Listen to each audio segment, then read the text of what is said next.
మందు మనుషులకు వీక్‌నెస్ అయిపోయింది. దాని మీద వచ్చే ఆమ్దాని సర్కార్లకు వీక్‌నెస్ అయిపోయింది. అందుకే అందుబాటుల మందు షాపులు పెట్టిచ్చి తెగ దాపిస్తుంది సర్కారు.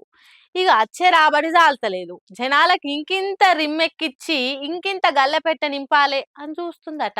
తాగేటోడే కడతాడు తాళ్ళ పన్ను అన్నట్టు మందు ధరలు ఎంత అయినా తాగేటోడు తాగక మానడనే తాగుబోతుల వీక్‌నెస్ ను దొరకబట్టి ధరలు పెంచాలని డిసైడ్ అయినరట సర్కారోళ్ళు. లిక్కర్ కంపెనీలతోని దగ్గర సంబంధాలున్నాయి. పాపం లిక్కర్ రేట్లకు మందు ధరలు పెంచక పూట గడుస్తలేదు. చాలా తిప్పల పడుతుండ్రు. 50 నుంచి 150 దాకా పెంచితే పాపం ఉడుకు నీళ్లకు సల్నీళ్లు తోడున్నట్టు ఏదో కంపెనీలు నడిపించుకొని బతికెళ్ళ తీసుకుంటారని సర్కారు పెద్దల మీద ఒత్తిడి తెస్తుందట.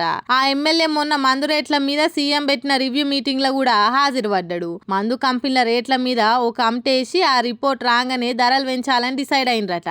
ఇక మొన్న యునైటెడ్ బ్రూవరీస్ అనే కంపెనీ ధరలు పెంచితేనే మా బీర్లు సప్లై చేస్తాం, మా బాకీలు మాకు ఇస్తేనే మా మందు అమ్ముతాం అని సర్కారుకు ఉత్తరం రాసింది కదా. అయితే కొత్త లిక్కర్ కంపెనీల సరుకును తెలంగాణలో అమ్ముకోనికే ఈ పాత యూబీ గ్రూప్ ను సర్కారోళ్ళు వెళ్ళిపోయేటట్టు చేస్తుండ్రని గుసగుసలిన పడుతున్నాయి. ఇదంతా ఉత్తర తెలంగాణకు ఎమ్మెల్యే లిక్కర్ కంపెనీ కోసమే చేస్తున్న కుట్ర అని కూడా కామెంట్లు వినబడుతున్నాయి. మరి చూడాలిగా ఏమైతుందో.